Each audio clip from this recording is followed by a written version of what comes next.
Welcome to Market Buzz, your weekly dose of video podcast where we talk about success stories of entrepreneurs and trends about the online market today, hosted by yours truly, RFP, your digital marketer in the house. We are now on episode 3, Acing Financial Security on a Side Hustle.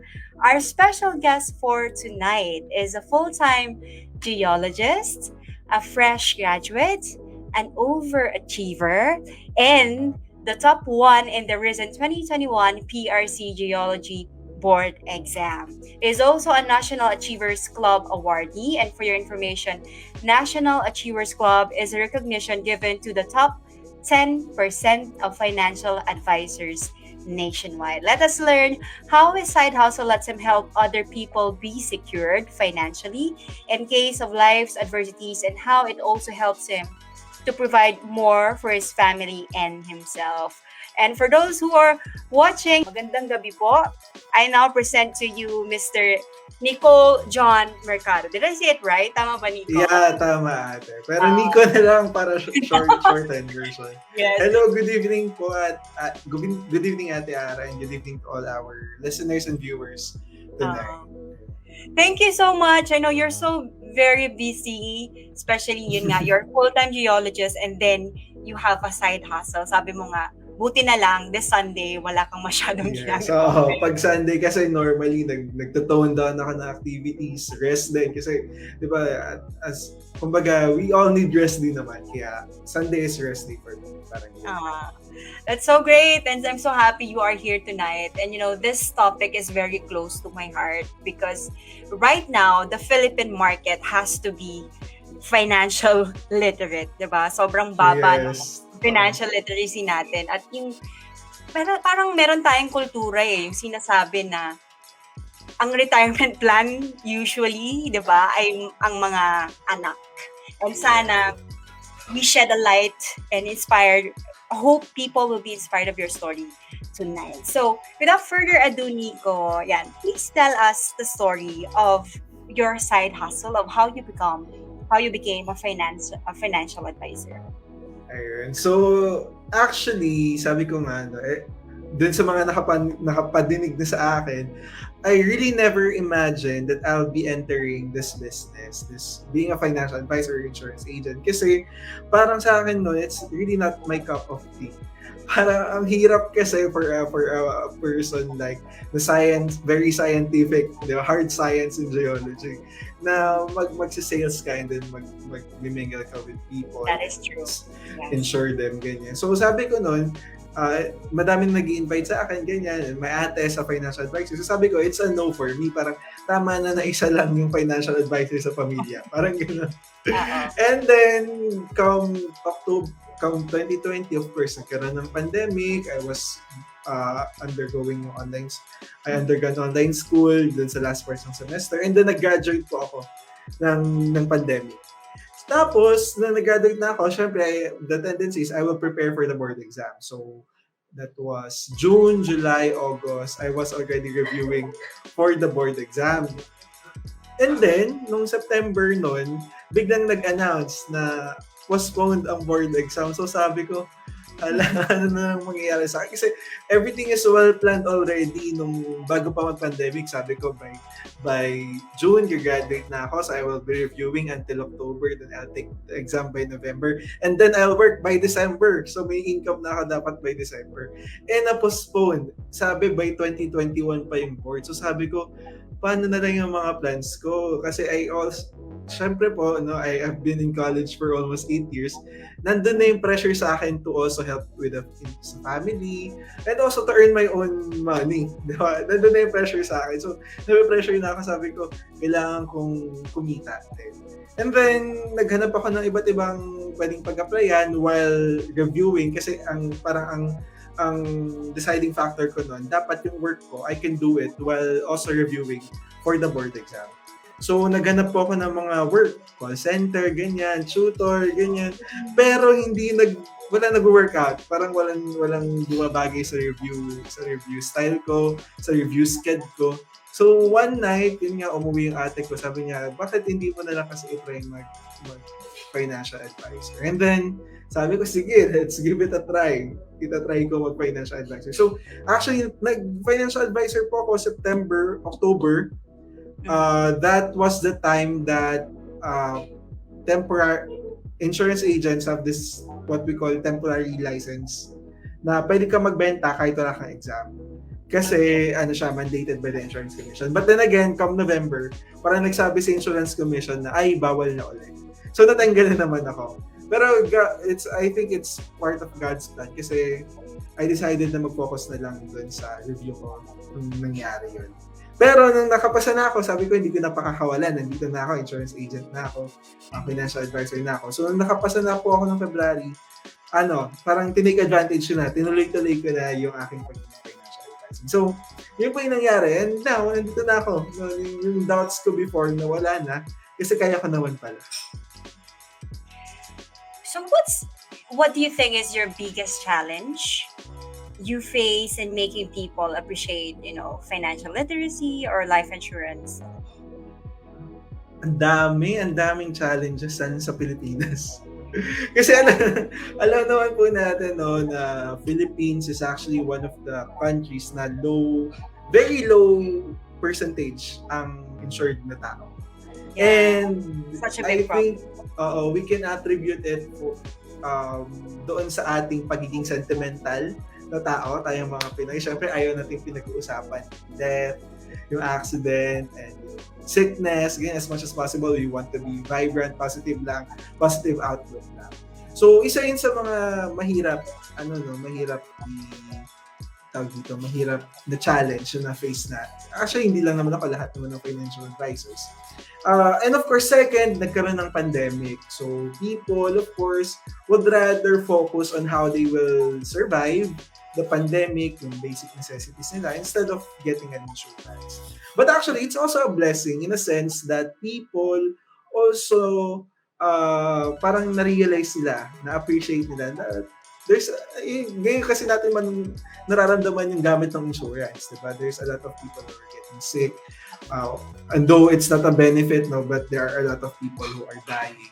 So, dito, natitake advantage ng insurance.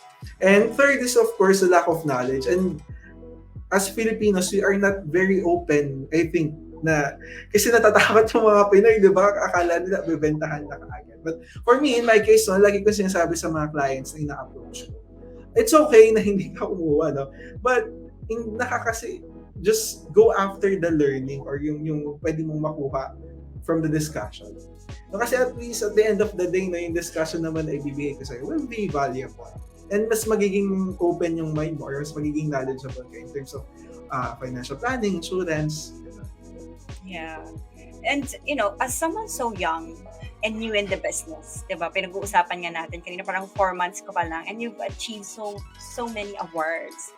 Diba? Right now, you are recognized as one of the top 10% of financial advisors nationwide. What do you think is your secret, Nico? Ano yung nangyari? Paano mong ginawa yon? And also, hi, Vermon! Heart siya dyan. Hi, Vermon. Hi, Vermon.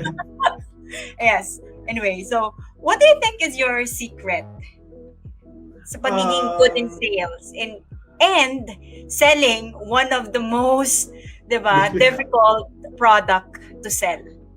Hard sell siya. So, what do you think is your secret?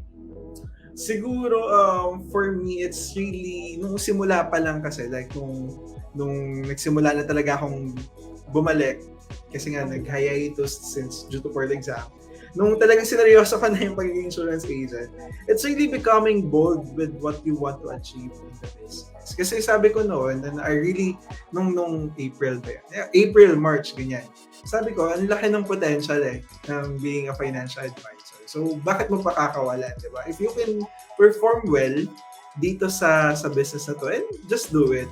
And for me, that time, may mga kasi yan, di ba? Normally, if you're a financial advisor, there are certain milestone achievements that you want to achieve. So, sabi ko nun, I want to achieve this and that so that people would see that I'm a credible financial advisor. Kasi, ang hirap i-build up, di ba, na parang a financial advisor coming from a background na very scientific. So, Yeah. asan yung match doon? No? So, parang, kumbaga, I will be less marketable compared to a financial advisor na financial na talaga yung business niya back in college. So sabi ko, I want to show to people that even though I have a scientific background, I can also do well in terms of financial planning. And yun nga, sabi ko, I will hit this goal so that people would also, hindi naman sa pagyayabang, pero people will look at me as a credible person when it comes to doing financial planning. Kumbaga, I'm taking the business seriously. Ganun po. Ayun. Do you think naka-add din ng factor because you're in a science background, di ba? Parang gano'n. Parang inatake mo siya in a scientific way din. Parang nagkaroon ka rin ng system on how to, sell and to convince people. Siguro yes. Kasi parang, paano ba kasi usually, makikita mo yung pattern when it comes to sales, di ba? Na, ito pala yung nag-work. Parang ganun. So, out of the experience, di ba naman sa scientific method, di ba? You get what works and you abandon what does not work. So, ganun naman, parang na-apply ko rin siya. And of course, isa pa siguro sa nakatulong is being consistent din.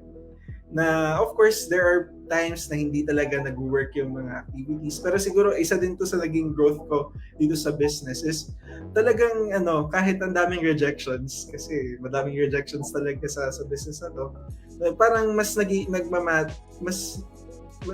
mature ka na hindi mo, you will not let those rejections come into your mind na talagang madadown ka.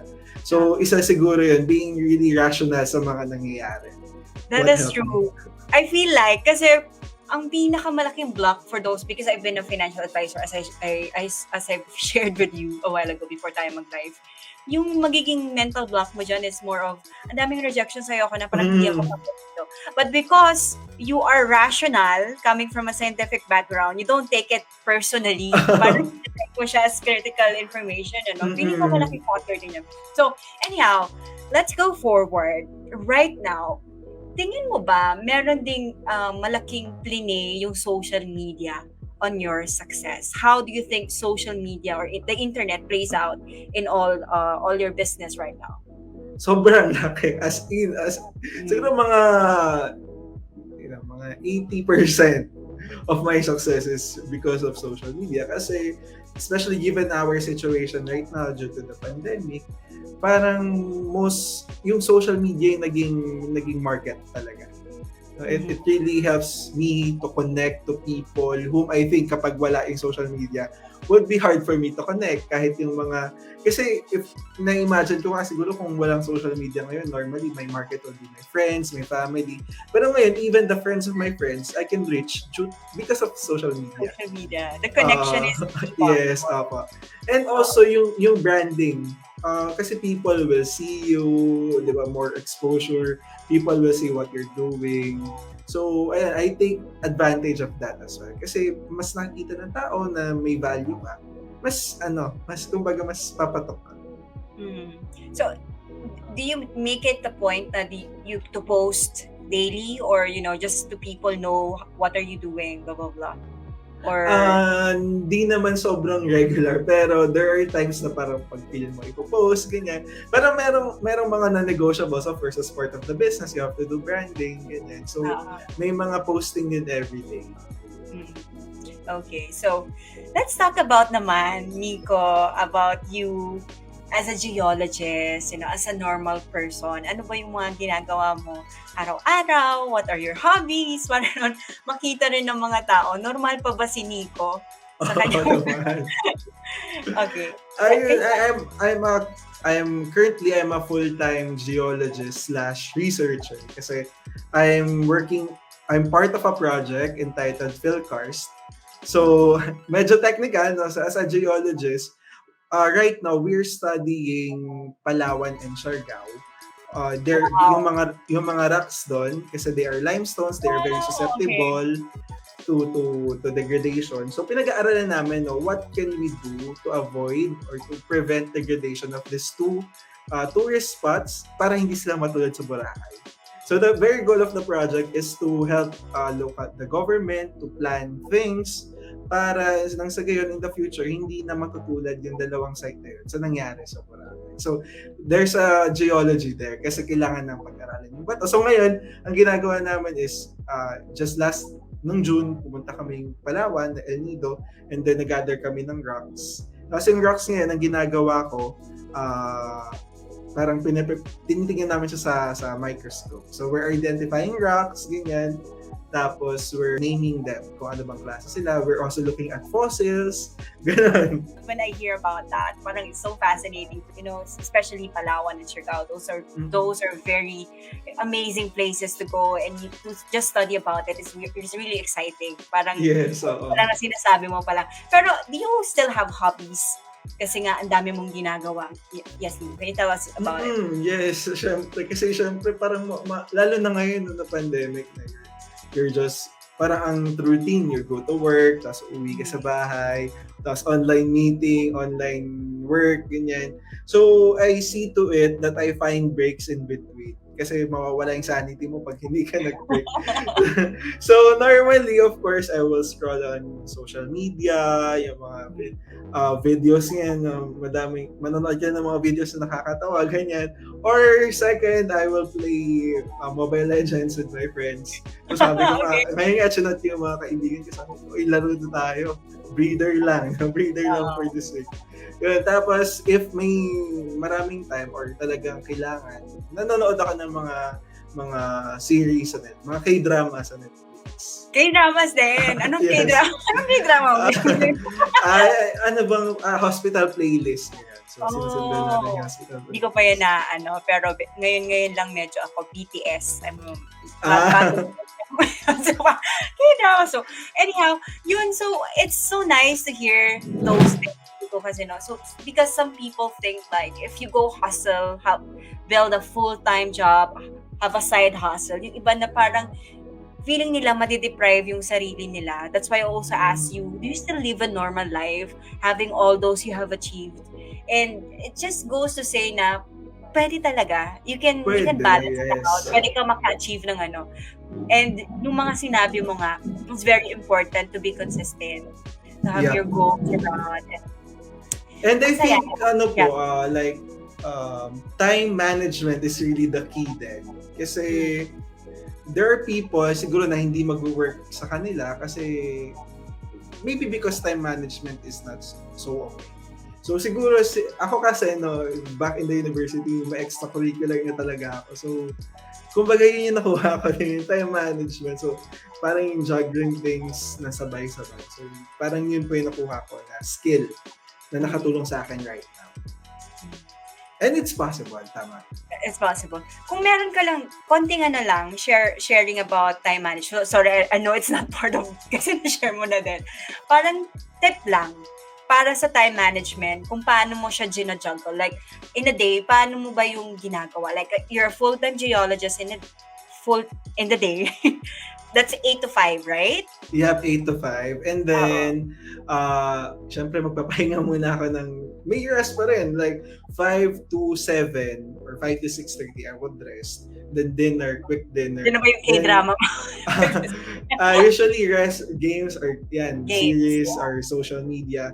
And then 7 to 9 or until 10, ganyan. Usually, I do my financial advice activity. So, it's either I attend trainings kapag weekdays or I approach mga people sa social media.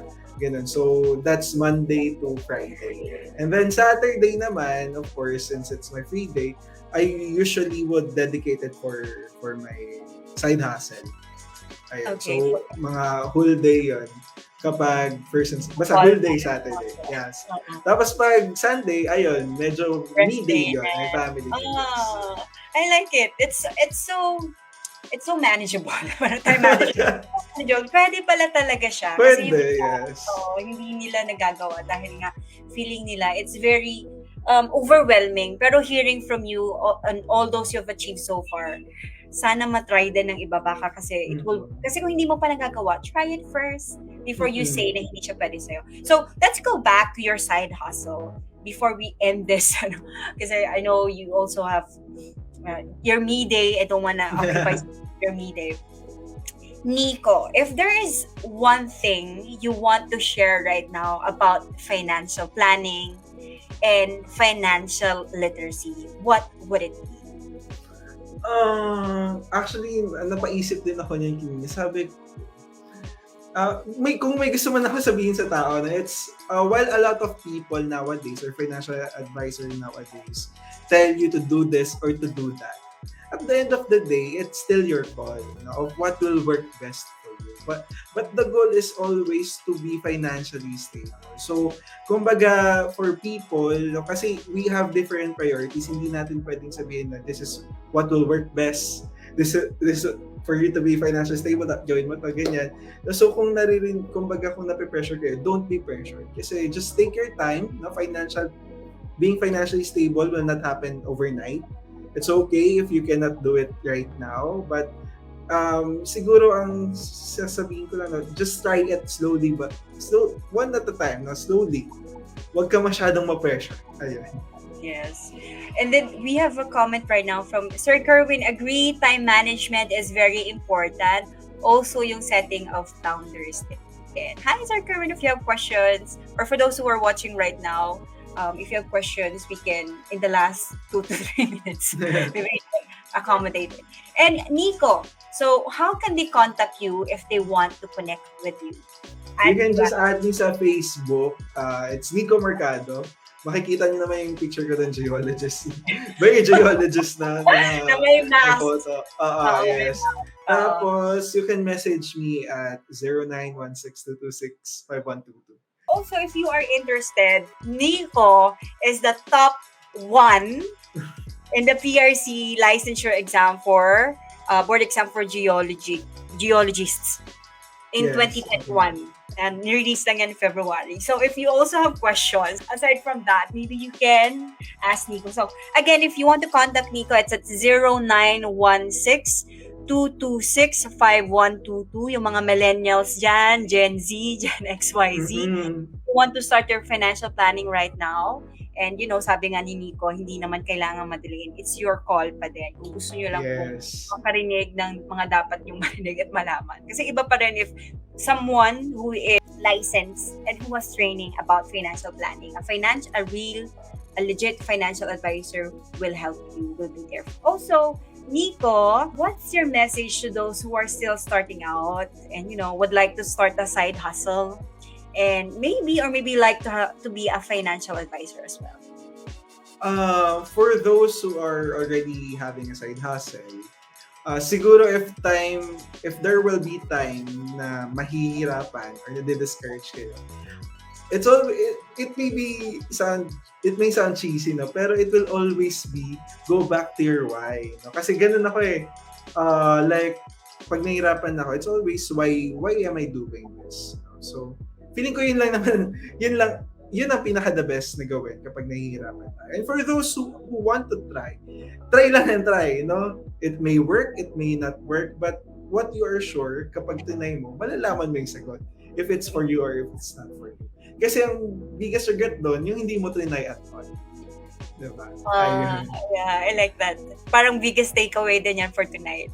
The biggest regret that you can have is not trying at all. Hey there, Ara here. Thank you for listening to Market Buzz, your weekly dose of podcasts about success, entrepreneur stories, and trends about online market today. Please consider subscribing and follow us on Spotify and join us on live streaming on Facebook at 8 p.m.